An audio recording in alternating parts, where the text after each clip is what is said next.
I thought family meant trust. Then my daughter forged my signature to access my $250,000 account. When the bank called, I felt my heart stop. She said it was for our future, but it was my future she was stealing. I was furious, heartbroken, but I wasn't powerless. What I did next turned her scheme upside down, and she never saw it coming. Before we continue, please subscribe to the channel and tell us where you're listening from in the comments. I sat in my old kitchen in Lincoln, the place that had seen so many chapters of my life, both joyful and bitter. The winter light spilled through the bare branches of the maple tree outside, stretching long shadows across the floor. The furnace groaned again, refusing to die even after all these years. On the table before me was a manila folder, the edges curled and softened from being opened too many times.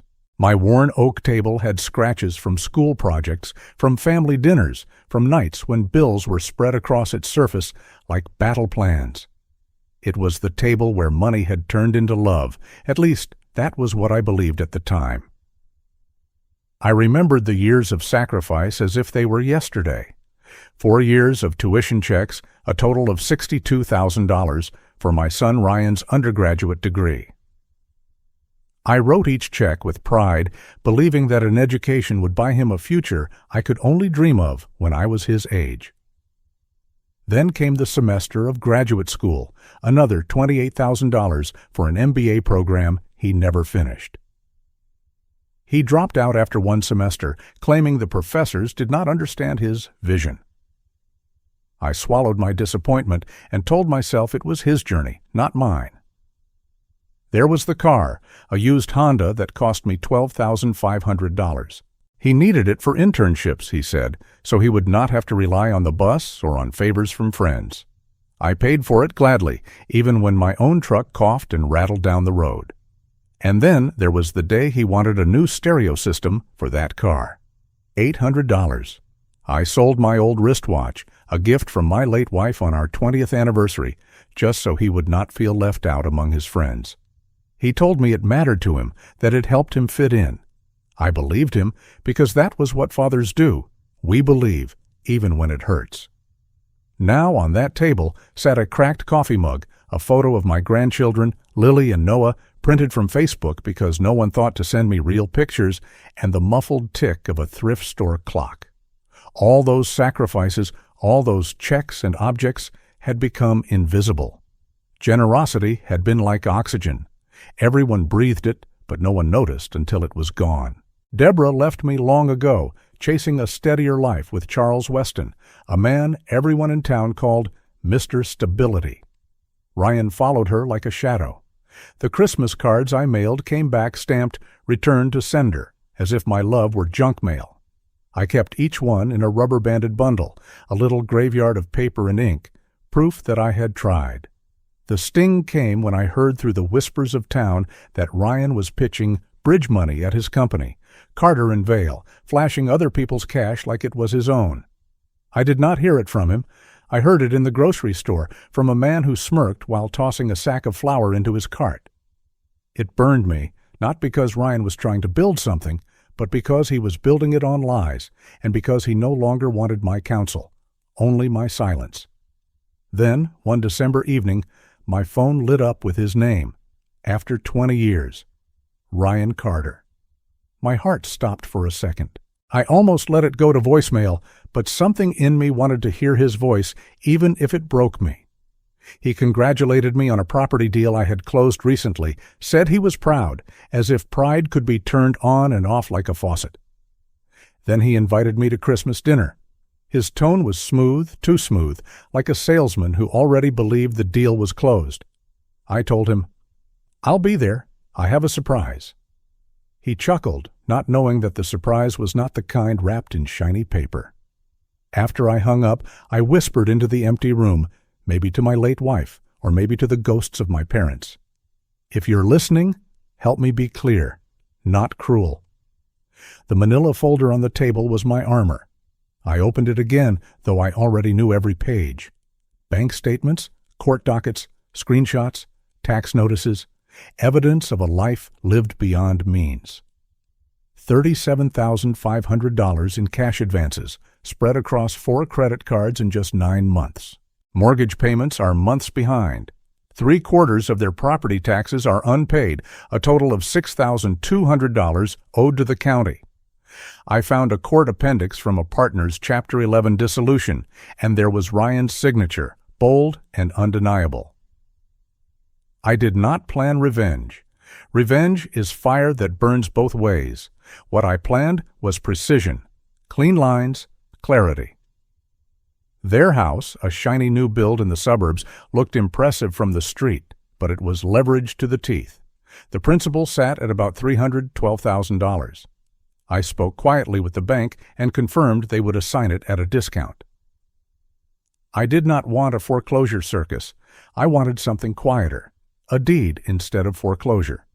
They would sign over the house, avoid the public spectacle, and I would assume the debt. I even lined up a new place for them, Unit 3B at East Willow Townhomes. Mrs.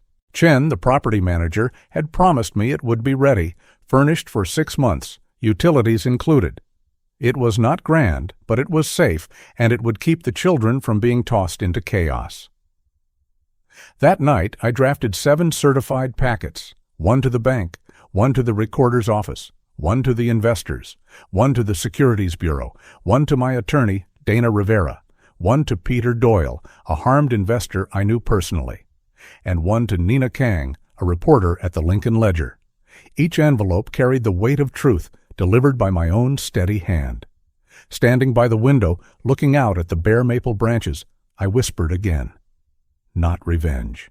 Clarity. That word clarity echoed inside me. For the new year, I chose a word I had never dared to before. Peace. I slid the folder into my coat pocket, feeling the heft of it like a stone.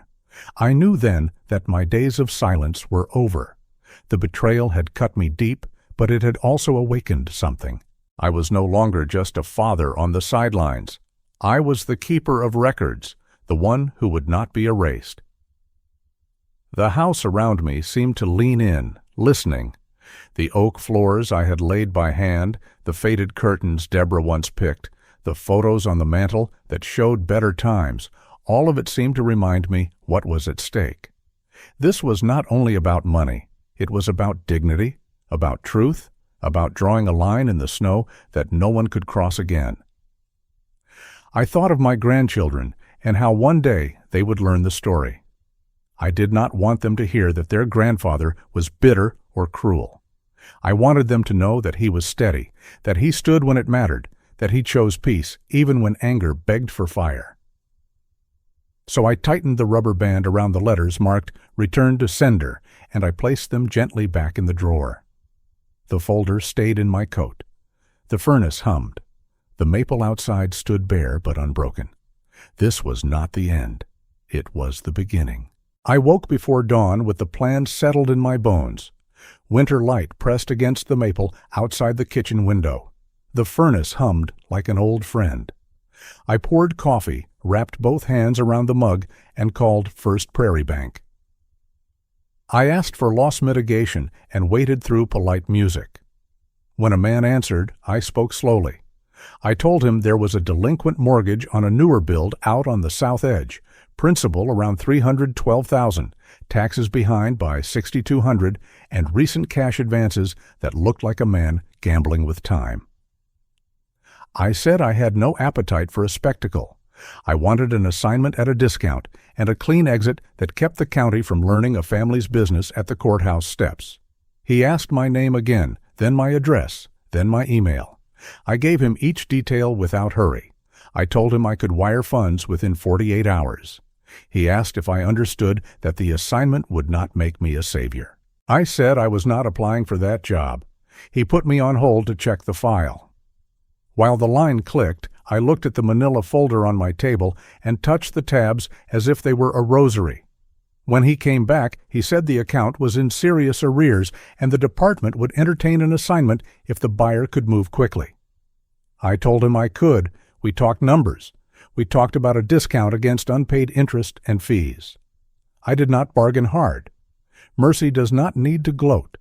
He promised to email the assignment language and a payoff calculation by noon, with instructions for a wire and the exact verbiage the recorder liked to see on the notice. He reminded me that nothing was final until signatures and stamps. I said I knew how paper gets its voice. I called attorney Dana Rivera next. Years ago, she told me the right paper is a calmer kind of courage. I laid out the facts and asked for clean steps.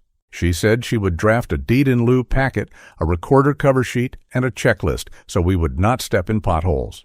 She would run a title search that afternoon, confirm there were no junior liens that would snarl the transfer, and prepare an affidavit of consideration. I asked her to add a clause about move-out terms so no one could later pretend the clock had never started. She said she would. She also asked me to sleep between decisions. I promised I would try. The kitchen turned into a small post office. I printed, tabbed, and stacked pages until the table looked like a tiny courthouse. I set out 7 envelopes and wrote the labels with careful block letters. County Recorder, First Prairie Loss Mitigation, State Securities Bureau, Peter Doyle, who had called me with a voice that had learned restraint in old boardrooms. 2 other investors whom Peter trusted, Dana for her file. I added one more, Nina Kang, at the ledger. Nina is the rare kind of reporter. She hunts patterns, not blood. I tucked into each envelope exactly what I would want if I were the one opening it. No speeches, receipts and dates and a quiet through line. By late afternoon, I had the map, the folder, and a clean shirt. Snow began to fall, the quiet kind you do not notice until your footprints disappear when you turn around. I placed the briefcase on the passenger seat and drove toward Ryan and Kelsey's house. It rose out of the subdivision like a product on a glossy page. Lights along the eaves, a wreath that matched the pillows, pride measured in staging. Inside, the air was cinnamon and something expensive. Linen napkins folded like swans. Prime rib resting on a board that could have been a cutting block in a magazine. 12 place settings for 10 people. Abundance as a prop.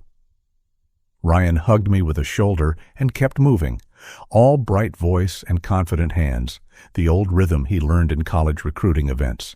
Kelsey smiled with her teeth and glanced at my briefcase. The children slid on socks along the new floors and laughed like snow.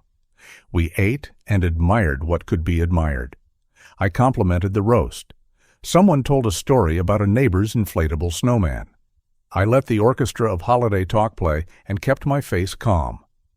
After dessert, Ryan tapped his glass and said the den would be quieter. I followed him down a hall that smelled like new carpet and candle catalogs. The den held a leather couch, built-in shelves full of books arranged by color, and a gas fireplace that made a flame no one believed. I placed the briefcase on the coffee table and opened it. No bow, no envelope stuffed with a check. Tabs, receipts, copies of emails, the stack that explains how rooms get quiet. I laid out the Chapter 11 appendix with his signature in the back. I slid over the property tax notices, 3/4 delinquent. I set down the credit utilization printouts showing $37,500 in cash advances across 4 cards over 9 months. I added a transcript of a broker's voicemail that said, "Debt to income will not clear."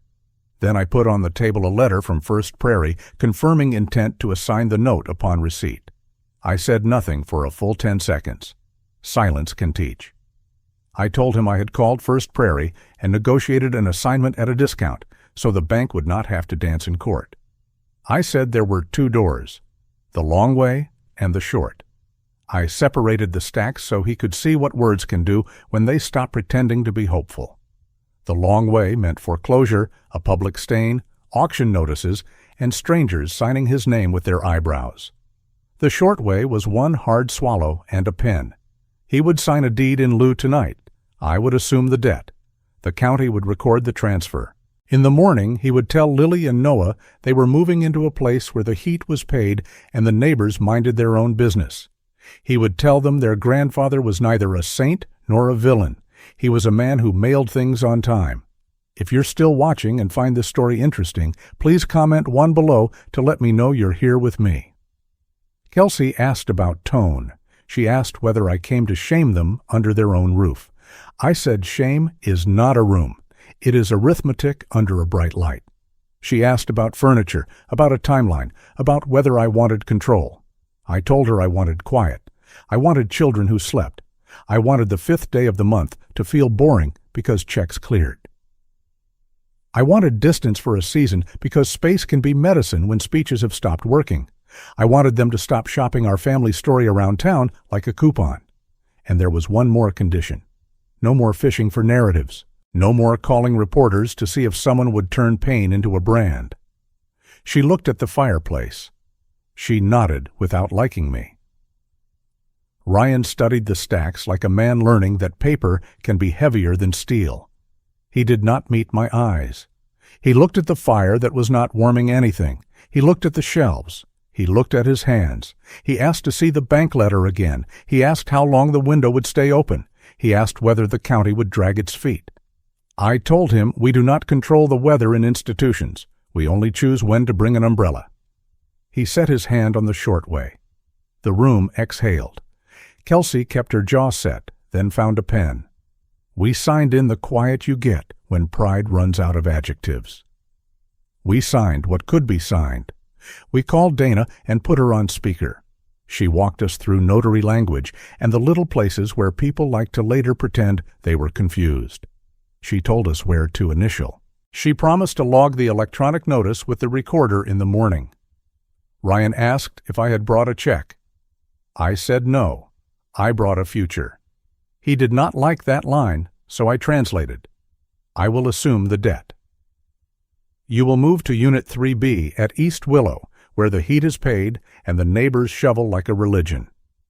He nodded once, a small motion that looked like surrender but felt like relief. Snow kept falling. I drove straight to the UPS store and watched 7 certified packets march across the counter under a fluorescent hum. The clerk stamped green cards and slid me a strip of barcodes. I put the receipts in the folder and wrote the date on a sticky note. At home, I turned off the kitchen light and let the house be proud of itself for staying quiet. The day after Christmas, paper began to walk. Dana sent a screenshot of the recorder queue and our file number with a simple, almost there. Peter called 2 investors and listened more than he spoke. He started a list, tidy and dull, the kind of list that wins. The State Securities Bureau acknowledged my packet and asked for a follow-up call later in the week. Nina texted that she had the assignment confirmation from the bank and the recorder intake number. She wrote, "Patterns, not people." I believed her. I do not need applause. I need dates. I made another choice I could live with. I funded $50,000 into a trust for Lily and Noah at a corporate trustee in Omaha that does not attend our Christmas services. Distributions would be small and tied to Ms. Ellison, the school counselor, confirming that restitution was current and hours were being worked. It was my way of separating help from enabling. I have learned the hard way that giving a drowning man cash is not the same as throwing him a rope. The next morning, I drove to Hank Lopez's lumberyard before sunrise.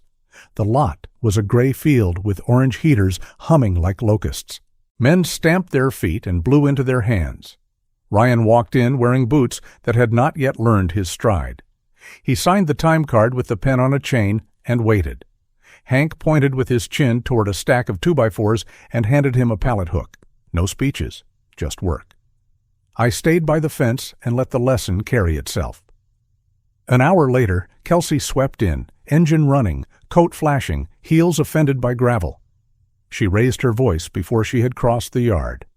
"This is what you wanted," she said, turning him into a joke. The word hung there, cold and bright. Hank did not blink. "We are not a joke," he said. "We are working." A young guy near the forklift smothered a smile. Ryan looked at the ground, then at Hank, and picked up the hook again. I said nothing. I put the sack I had brought on the break table and left. Apple fritters. Men do better with sugar in their hands than shame in their ears. Word moved through town the way wind moves through corn. It rustled. It bent. It found the path of least resistance and still made its point. By afternoon, Charles Weston was whispering at the country club over grapefruit halves and burned coffee. He told a circle of men who love advice more than labor that I had bought a house out from under my own son and called it Mercy. He used the words controlling and bitter and said them the way a man sprinkles salt when his food has no flavor. The men nodded and looked at their phones. Markets tell the truth faster than gossip.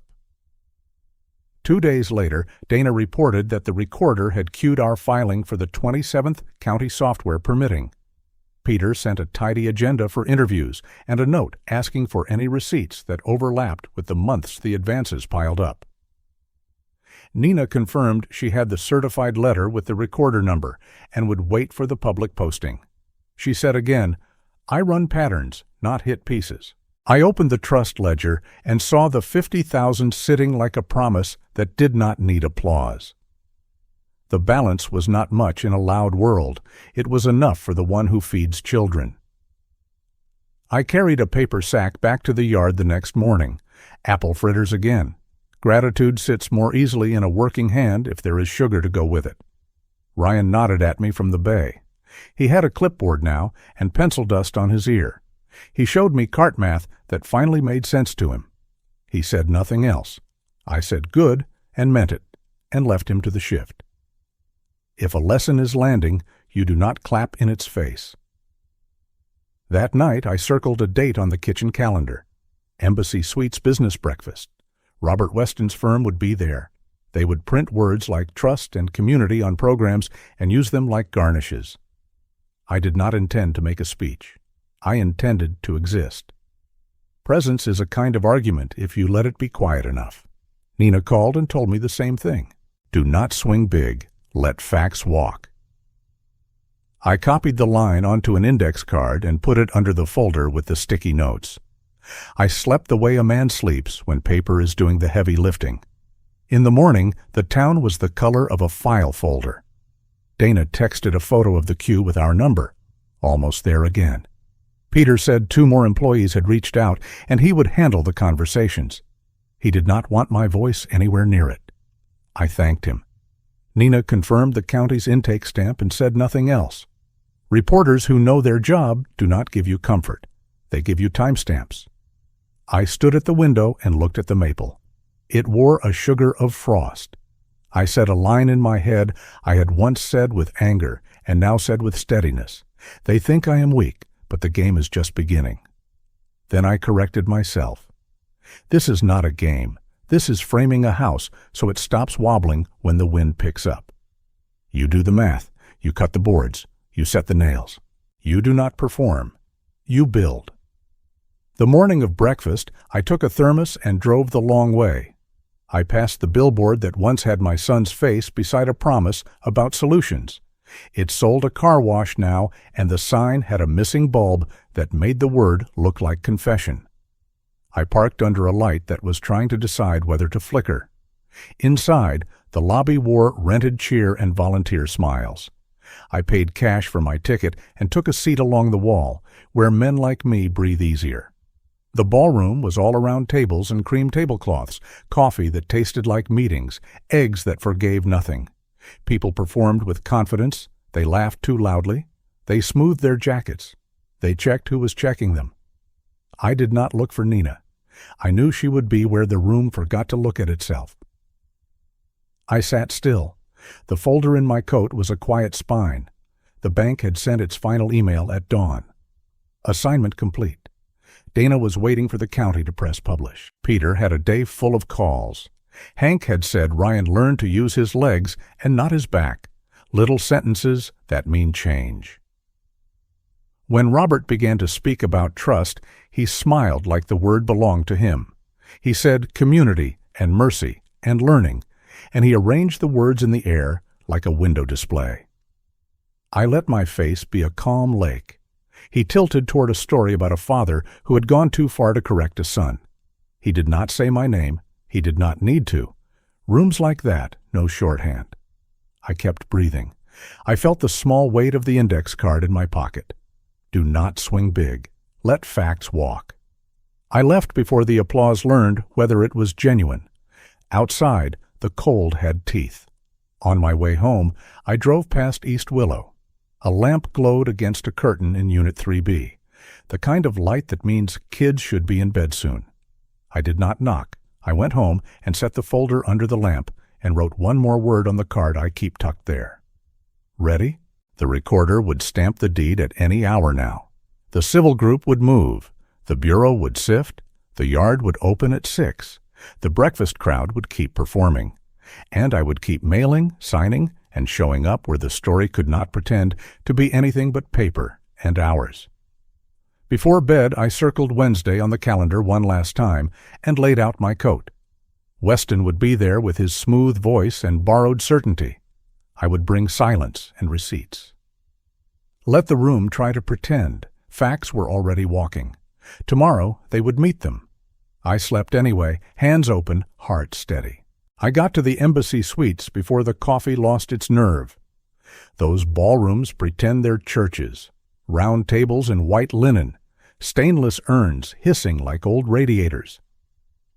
A volunteer stood at a folding table, fighting with a stack of programs that slid every time the door opened. I took a place against the back wall where the carpet changes pattern and decided to be furniture.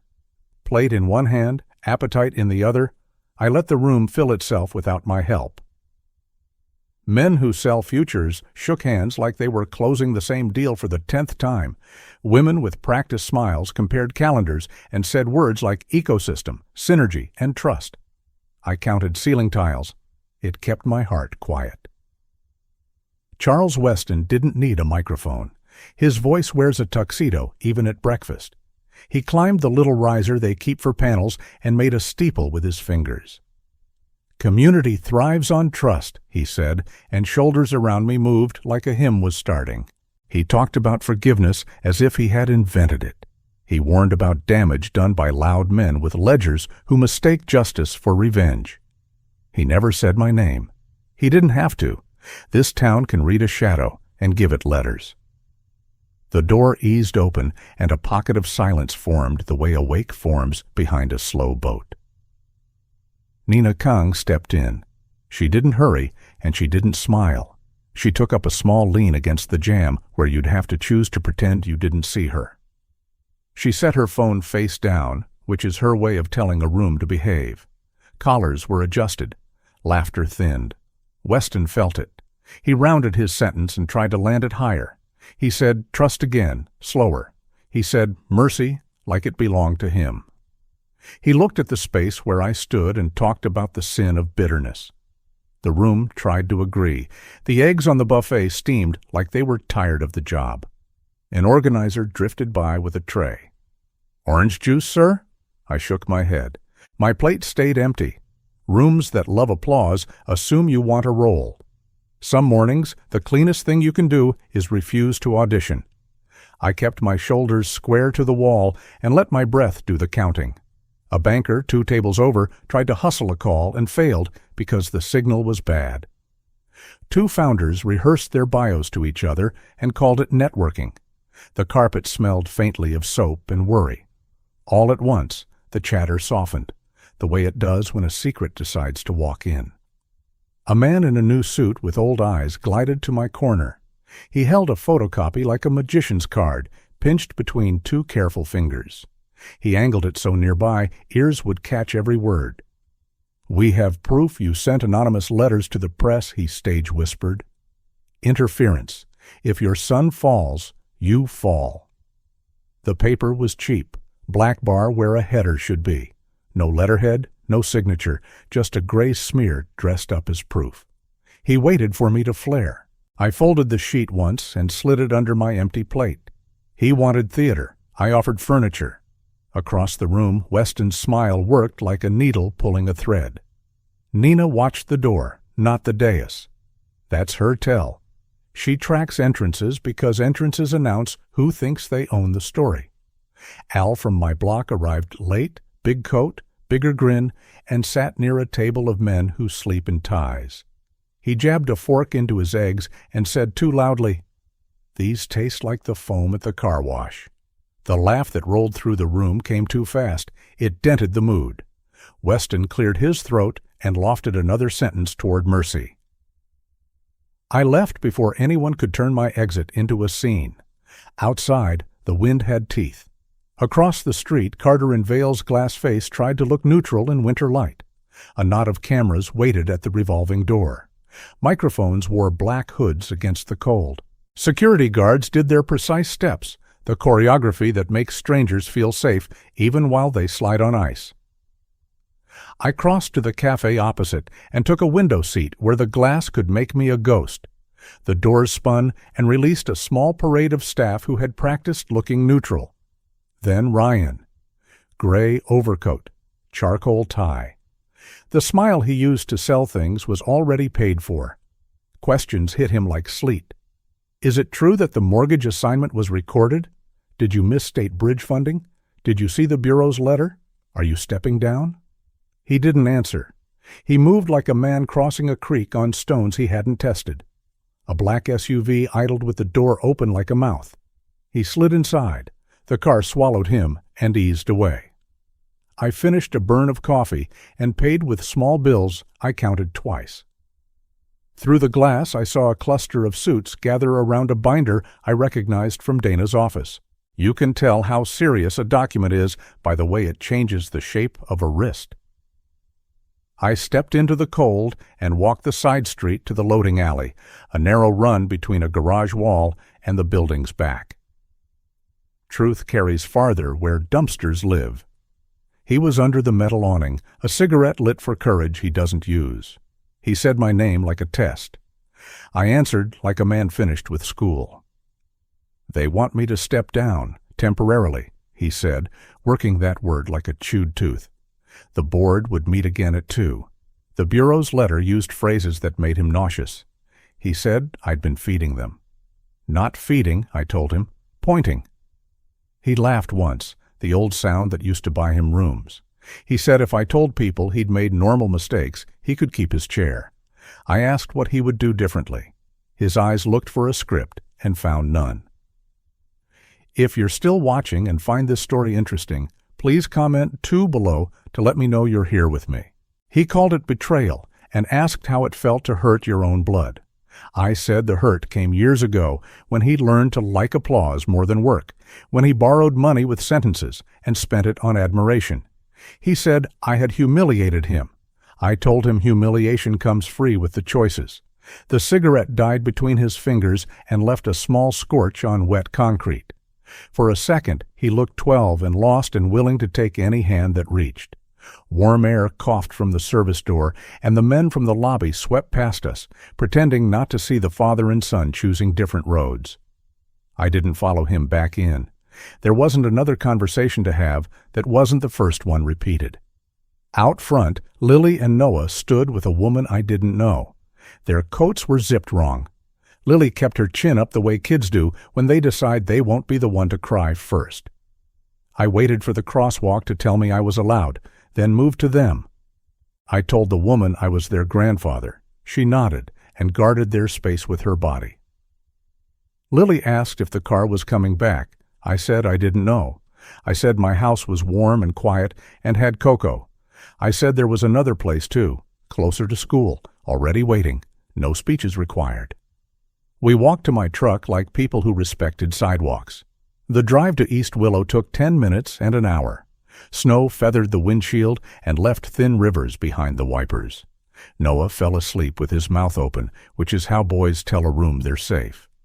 Lily held the reusable grocery bag I keep in the back seat like a shield. I unlocked Unit 3B and let the smell of new paint and repaired promises welcome us.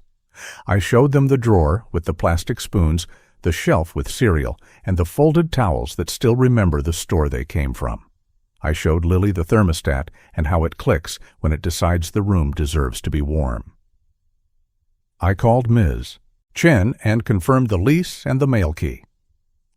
We sat at the little table, and the radiator hissed like a friendly cat. We didn't make a speech. We made cocoa. Back at my own kitchen, the maple's branches leaned under new weight and seemed content with the job. I ate a sandwich over the sink because old habits prove to yourself. Then the paper began to walk. Dana emailed the recorder link. Assignment of Deed of Trust. First Prairie to Stanley Brooks, recorded 9:41 a.m., black and white, a sentence with a backbone. Peter forwarded a reply from an investor brave enough to stop being polite.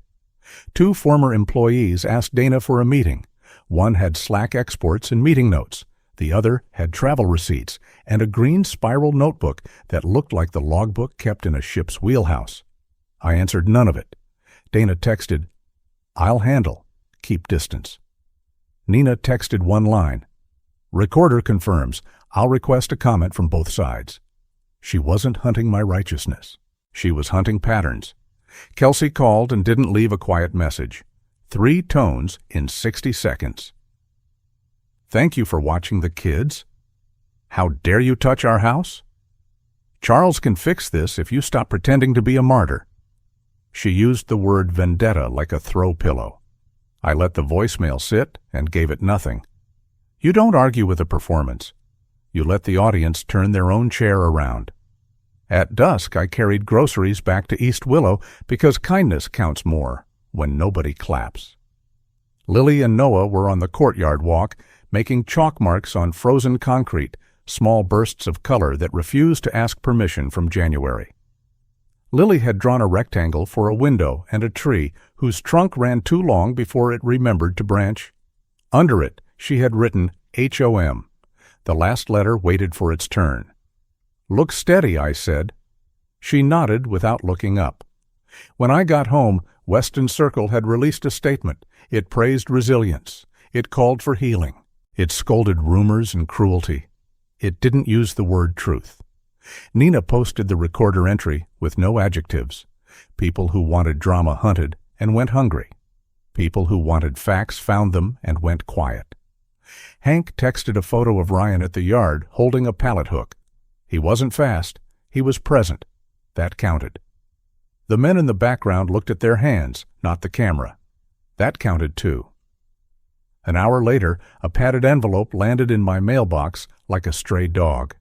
No return address. Inside, the same cheap photocopy I'd been shown at breakfast. A sticky note clung to the corner. Last warning.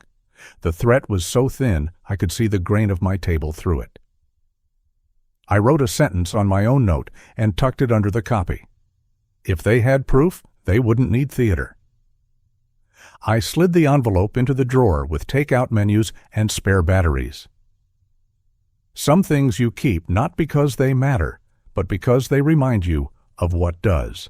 Kelsey posted a picture of her hand on Ryan's across 2 sweating glasses. The caption said, "Trials reveal character." The comments said, "Prayers and rise above," and "Haters gonna hate." I put the phone face down and stood at the window. The maple didn't care who was right on the internet. It cared about wind and whether it could keep its grip until morning. I whispered to the old furnace that hums when it's working hard and asked for the plain grace of boring days. I told myself out loud, they think I'm weak. Today, they learned that consequence has a steady voice. Nobody heard it but me, and that was enough. Morning covered everything in glass. The street looked newly invented. I shoveled my walk and then Al's because his hip argues with him when it's this cold. He waved from his steps with a grin that could light a diner. At 9, Dana wrote that the Bureau's inquiry was now formal and that she would accept service if they asked me for an interview under oath. I told her yes. At 10, Hank called to say Ryan had gone pale and sat down quickly and then stood up quicker, embarrassed more than hurt. "Tell him to eat more than pride," I said. "Already did," Hank said. At noon, a judge's clerk emailed a calendar request. Status conference on the civil track next Tuesday at 10. Peter told me to keep the hour and keep my sentences short. "The paper speaks better than you do when you care this much," he said. He was right. The embassy suites posted photos from breakfast. Weston at the mic with his eyebrows arranged into empathy. Men in blue sport coats pretending that forks were microphones. Me along the wall in partial shadow where I planned to be all along. In the late afternoon, Nina emailed again. She wanted the Bureau's draft once Dana could release it and asked for one plain sentence explaining that a mortgage assignment doesn't involve moving trucks. I gave her that sentence without gloating. She cut my adverbs. That's why I trust her. Clouds thickened. The day rubbed out its edges. I made a pot of chili and ate it like a man who has learned to make friends with beans. My phone buzzed once more with a message from Kelsey. You will lose friends over this. I let it sit in the dark and lose itself. By evening, the draft consent order landed in Dana's inbox with a request for a courthouse meeting on Wednesday. 7-year bar from serving as an officer or soliciting capital. Monetary penalty to be set after restitution is verified. Quarterly compliance reports. A clause reserving the right to reopen if deception is found. Reading those lines felt like watching a heavy door finally latch. It didn't slam. It didn't echo. It closed and decided to stay closed. I poured tea and let the mug warm my hands. The printer at Dana's office woke and spat pages. The recorder's stamp looked square and plain. The law spoke in its careful voice and didn't ask for applause. I sat and made another list because lists keep me from preaching. Pack donuts. Bring the folder. Drive the kids if Lily texts. Do not talk when silence does more work. Draft a line for Nina when the order goes public. Draft a line for Ryan if he wants to try Truth-On for size. Call Ms. Chen about the mail key. Put $20 in the yard's coffee drawer. None of it looked like triumph. It looked like maintenance. I have come to believe maintenance is what justice looks like after the shouting ends. The day ended without fireworks. That disappointed a small, loud part of me that still confuses spectacle with victory. Another part of me, the part that loves the simple noise a furnace makes when it clicks on before dawn, felt grateful for an ending that fit the work. The papers will walk tomorrow. The bureau would set a table. The court would set a calendar. Weston would find a new angle. Kelsey would post a new caption. Nina would ask for one more document and get it. Hank would tell Ryan to eat and to show up on time. 2 former employees would hand Dana their thumb drive and their notebook and sign their names like grown-ups. And the town would do what towns do, talk too much, then quiet down. I rinsed my mug and set it upside down on the rack. I checked the front door twice, then again, then laughed at myself and checked it a 4th time for luck. The street outside held that bright, dark look snow gives to towns that mind their own business. Somewhere, a plow drew a straight seam down the middle. Somewhere, a clerk filed a single page that would make a man very angry and a woman very relieved. I stood at the window and touched the glass and said the word I chose at the beginning because it keeps me honest. Peace. Tomorrow would bring signatures and schedules and maybe a camera or 2. It would also bring a counselor checking on a child who slept better, a bank clerk closing a file with a small nod, and a father who finally learned to let the paper speak and the silence prove it. That was the turn. That was the latching of the door. And that was enough to carry me into the next chapter. I walked into the courthouse that morning with the same coat I'd owned for 20 years, its lining torn near the pocket, but it carried what it needed to. The conference room smelled of wood polish and old paper, the kind of smell that tells you justice has been argued here longer than you've been alive. Winter light angled in through the tall window, stripes of gray across the paneled wall.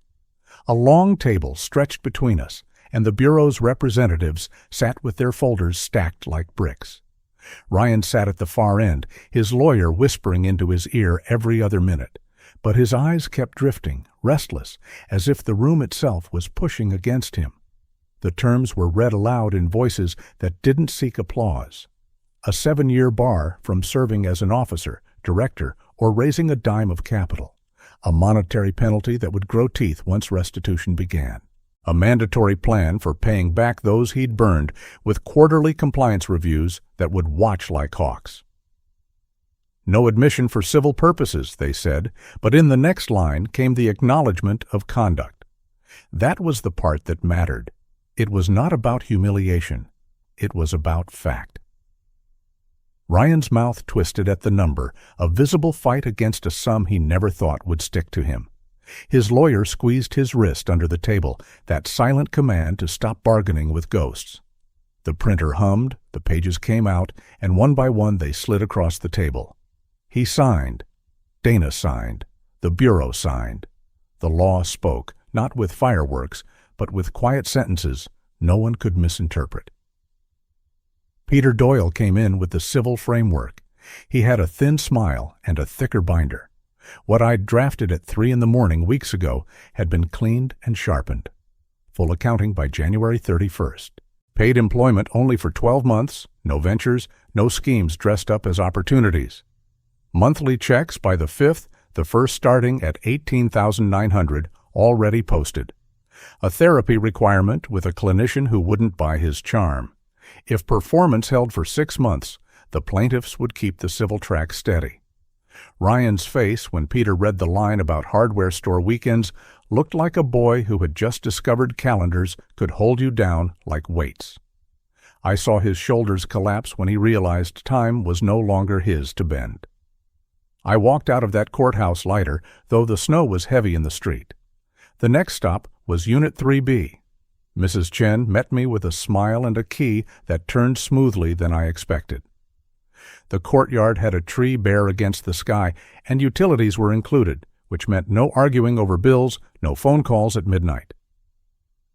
The kids raced ahead of us, their boots squeaking on the tile. Lily picked up a stick of chalk and wrote "Grand" on the sidewalk, the N running long as if the word didn't want to end. We left it that way. A bird feeder hung from the tree, and before the week was out, a red-capped woodpecker landed there, bold as a general. Lily named him Boss. I told her he only thought he was. She laughed, the kind of laugh that cleans a room. At the lumber yard, Hank kept his word. He taught Ryan to use his legs, not his back, and to stop pretending the forklift was a dragon. One afternoon, Ryan fainted mid-shift. Pride had held him longer than breakfast had. Hank drove him home in his pickup, silence heavier than the cab itself. Embarrassment was cheaper than an ER bill, and Ryan learned to eat before lifting. Later, he texted me, "Clocked in. Cart math is harder than I thought." I wrote back, "Boredom pays better than drama over time." That was the truest sentence I could give him. Routine is the antidote to the stage. Boundaries had to be breached, but stay firm. Deborah showed up once in a coat worth a starter car, perfume hanging in the cold like smoke. She told me Charles said I was a zealot. I told her Charles thought any boundary was a sermon and that I didn't come here to preach. I didn't gloat. I didn't even accept coffee invites from men who said they wanted to pick my brain. Picking usually means stealing. I let distance do its work. The Grandchildren's Trust was funded with $50,000. Ms. Ellison, their counselor, had the authority to suspend distributions if restitution lapsed. Ryan was not a trustee. That was my line in the sand. Family can share blood without sharing the pen that writes checks. The social weather changed quickly. Carter and Vail went quiet. Their rebranding strategy was silence. Emails about line of credit ventures came back with phrases like, "We're evaluating." Charles blustered at cocktail hours about lawsuits, but never filed one. He preferred the warmth of a glass to the cold of a courtroom. The Lincoln Ledger ran Nina's third piece. It wasn't a torch, it was a patient fact. Dates, amounts, filings, nothing more. That was enough. On the 5th, I saw the screenshot. $18,900 transferred into the investor's account. The first hole was drilled straight. The bookcase wouldn't wobble anymore. At night, I pulled out the bundle of rubber-banded letters I'd saved all these years. Every unanswered Christmas card, every note returned to sender. I didn't light a bonfire. I walked them to the recycling bin by the curb. Lily slipped her hand into mine and asked, "Will they become something else?" I told her, "That's what paper is for." She nodded like she believed it. I added a line to the card on my fridge where I collect reminders. Show up, then shut up. Simpler than all the speeches in the world. Sundays turned into chalk and pizza and board games that don't work unless you tell the truth. Ryan rinsed plates badly, left soap on the rim, but I let him. He told me he might be late some days, either with the checks or with closing shifts, but he'd say which. I told him to leave fixing to people with tools and time. He nodded, a boy who had finally learned that not every silence is punishment. Across the courtyard, the kids shouted at the woodpecker and laughed as if winter were a game. I leaned back in the chair and let myself believe, for the first time in years, that the weight had shifted for good. There was peace in those small things, in knowing the consent order had closed like a heavy door, in seeing the restitution plan move like clockwork, in watching Ryan lift a pallet instead of a pitch, in feeling that the house I'd nearly lost was safe in my name, not because I fought loud, but because I fought steady. Deborah kept her distance, and Charles found a new crowd to flatter. I no longer answered their calls, gave them the stage. My self-respect sat higher in me than blood ties that had turned into chains. I didn't need their apologies. I had my own roof, my own table, my own peace. If you're still watching and find this story interesting, please comment 3 below to let me know you're here with me. And yet, I kept one eye on tomorrow. I knew the fight was done, but life doesn't stop asking. A new project tugged at me. The church's food pantry had asked if I'd help organize deliveries. A neighbor wanted me to sit in on the Historical Society's meeting. Little things, but each one a thread toward community. That was how I knew Chapter 6 was waiting, not with conflict, but with something gentler. Life asking me to keep showing up, not for defense this time, but for building. I closed my notebook that night, whispered to myself, I don't need them anymore. I have myself. And for the first time in years, the words didn't feel like armor. They felt like the truth. I wake now with less weight in my chest. The mornings are steady. I walk down O Street with a wool cap pulled low, my boots crunching on the sidewalk, and the same faces nodding as we pass. At the corner diner, I sit at the same booth each morning, the cracked red vinyl that squeaks when I slide in.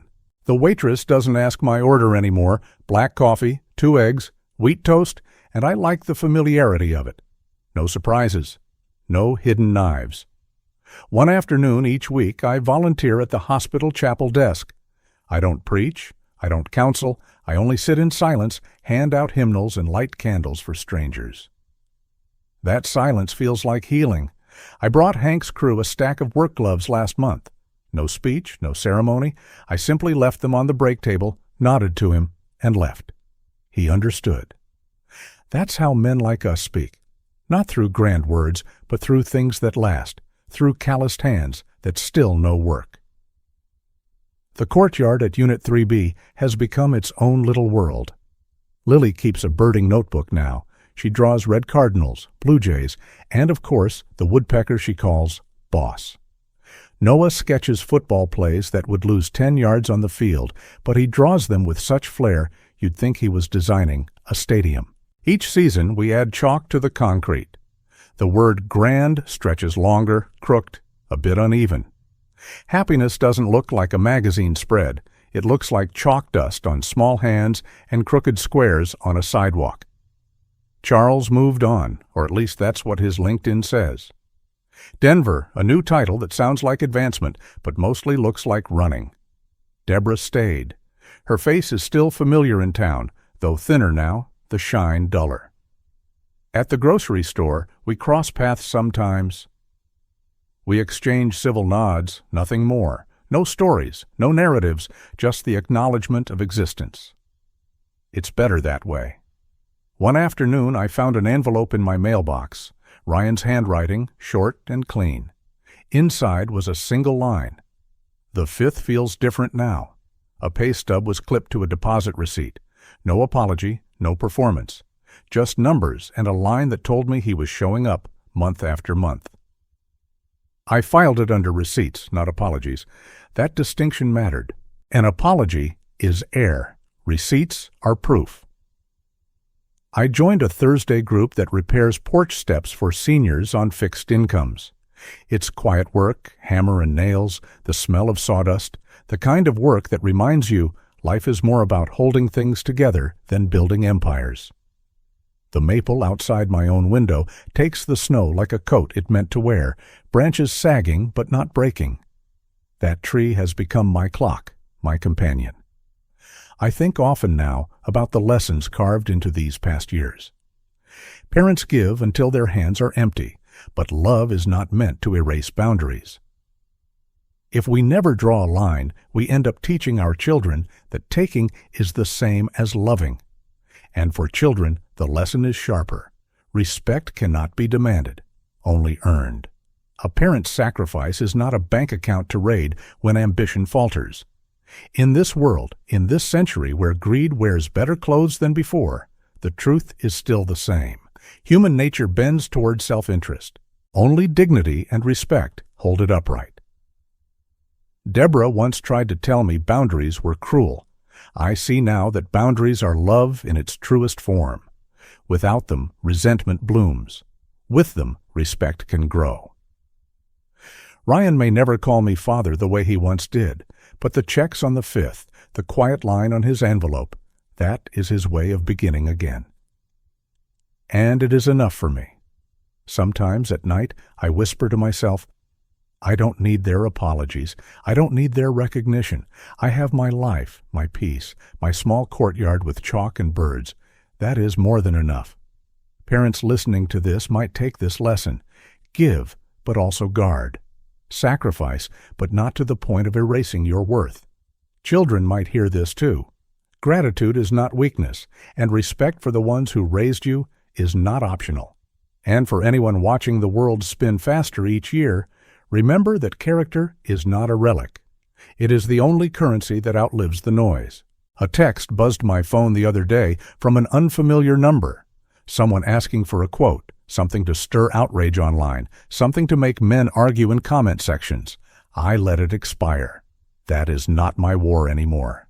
At night, when the house settles and the furnace hums, I sit with my notebook and end the day with one word. A word I chose months ago when the fight was still burning, when silence still felt like punishment. Now it feels like a gift. That word is peace. And when I whisper it, I feel the story close gently, like a door shut without a slam, like a chapter ending exactly where it should. The story has come to an end. I hope it has brought you valuable lessons and insights. If you enjoyed this content, please like, share, and subscribe to the channel so you won't miss the next video. Goodbye, and see you again.